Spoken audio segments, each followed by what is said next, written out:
Today I decided that I'd do something a little bit different than what I normally do. I've been thinking a lot lately about doing this video and I didn't actually want to do it, but somebody said to me like a month ago that I wasn't very relatable and that I should do something that tells about who I am and my life and such like that. And I was like, no, I don't want to do that. That's very personal and you're strangers. But I thought about it actually, and I realized that while it is very personal, I do believe that the best way to lead is by example, and your greatest weapon is your voice. So, after thinking about it for a while, I decided that what I would do is just kind of tell my story and what got me to be who I am today, and where I am today, and why I want to go the places that I want to go. And while I realized that would be an incredibly long video, like like documentary long, I thought that I would just break it up into like 8-minute increments and just make multiple videos. Um, Knowing where to start though is the hard part. But anyway, I've decided that I'm gonna do it, and if you don't want to hear about my life, I suggest you watch a different video. But I don't know really where to start. I don't know. Uh, I'm still figuring out at this point where I want to go. I do know the steps that I want to take, but the footsteps to get to that leap is a mystery still, and I'm kind of wandering in the dark. With faith, though, if you wander with your eyes closed, but you have faith that you'll get this somewhere, it's not so hard.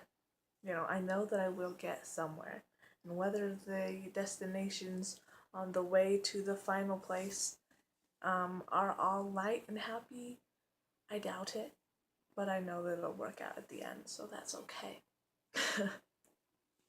But I guess my story begins 24 years ago. uh, you know, um, my mom and my dad met, and then she got pregnant and he decided to marry her, which, in my opinion, I think is never a good idea. And people probably get mad at me for saying that, but I really do believe that pregnancy is the worst reason to get married that there is. Why get married when you're I'm not like, trying to trash my mom or, anything like that, anybody else who's done that. But I just think that, if you really think about it, um, being a child with a single parent or separate parents, I don't think would be worse than parents that are unhappy and fighting all the time. I mean, which is the worst of the two evils. And in my opinion, uh, the separation, I think, is the less of the two evils. But that's just my opinion. That's just what I say.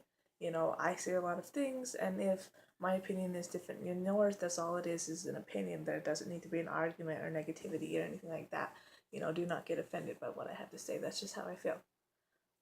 Opinions were made for a reason, and they were to express, not to be based on fact that you feel, but not to be fact. An opinion and fact is different.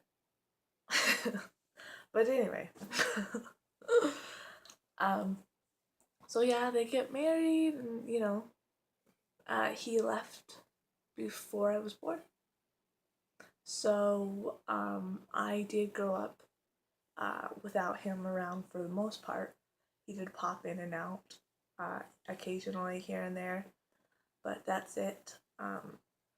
So I grew up with my mom and my two sisters, and we did the apartment hopping thing for um,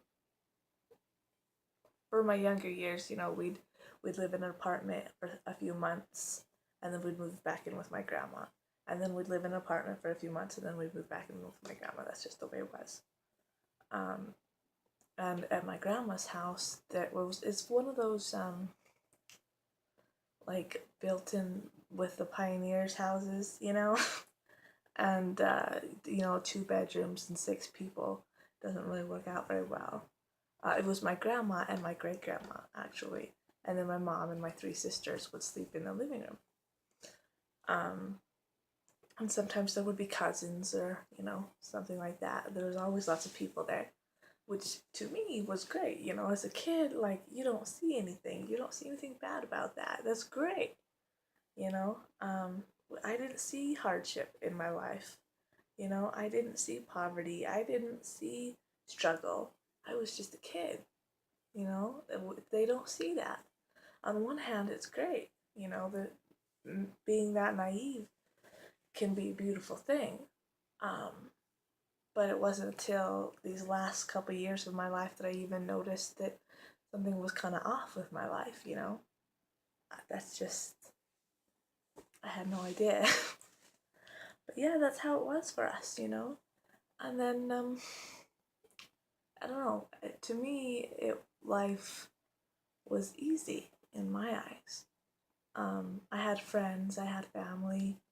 Um, though in my grandmother's house that I mainly grew up in my earlier years, I grew up with a pool table and a poker table and a craps table and a bar in the living room, which I slept in. I didn't see anything wrong with that. That was just a fun thing for me to play on. That's what I saw. I didn't know how to play pool, but I sure as hell knew how to jump off of it.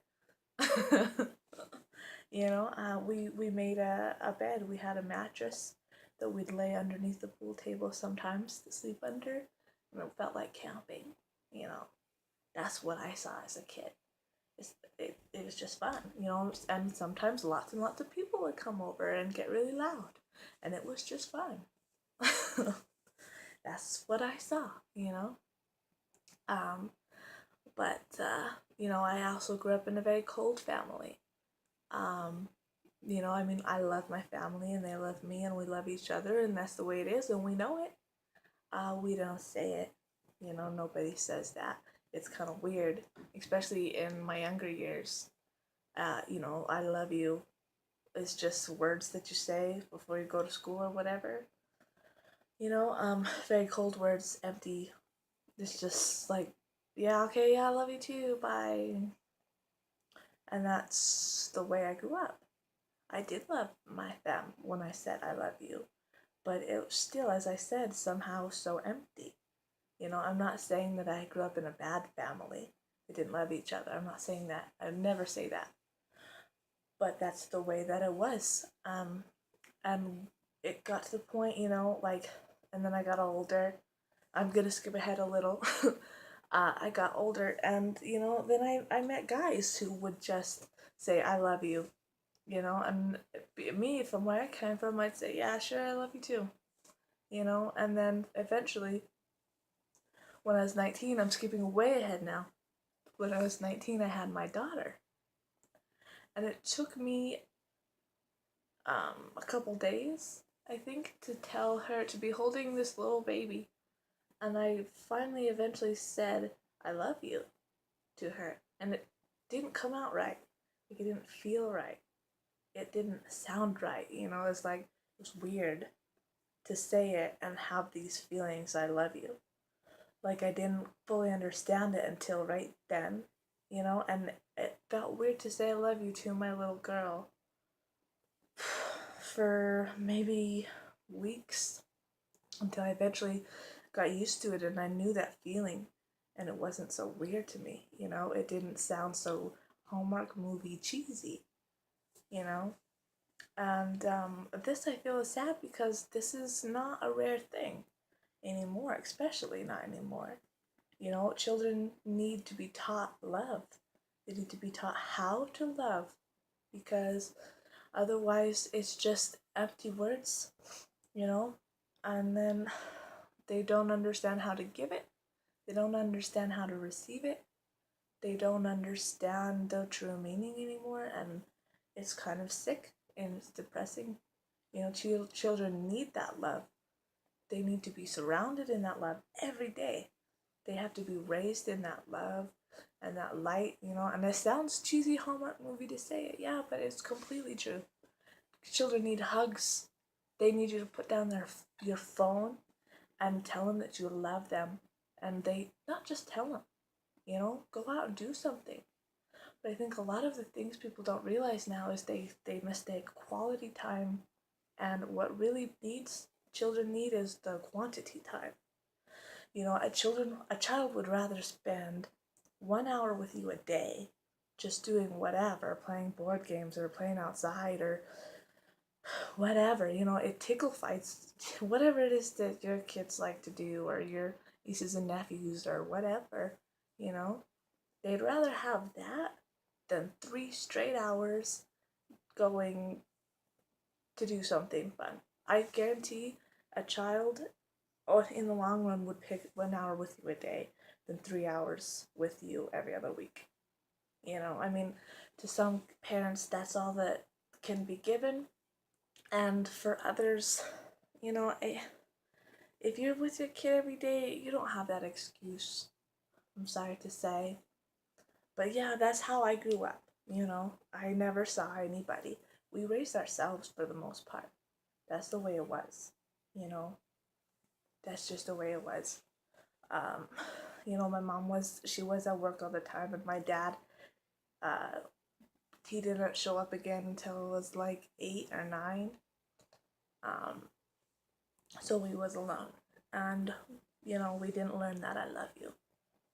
Uh, and I think that, you know, we should all work on that, being able to express our emotions. Figure out what your emotions are. Figure out your own emotions first before you express them for other people. You know, practice your emotions. Practice how you feel about things, not just what you think about things. And then eventually start saying them out loud. And people may look at you like you're a pansy, you know, for using your feelings. The big F word, apparently now all these days, feelings is the F word. Say fuck all you want, but don't tell people your feelings. Oh no. You don't want to look lame, right? Work on it, you guys. It's worth it. It's super worth it. You know, that's all I have to say tonight. I will keep going on with my story. That's a very small bit. Um, I think I made it to 3rd grade and skip aheads. But I will talk to you guys again tomorrow night. Good night. Have a good day, and remember to practice your feelings, 'cause it's not super lame. Bye.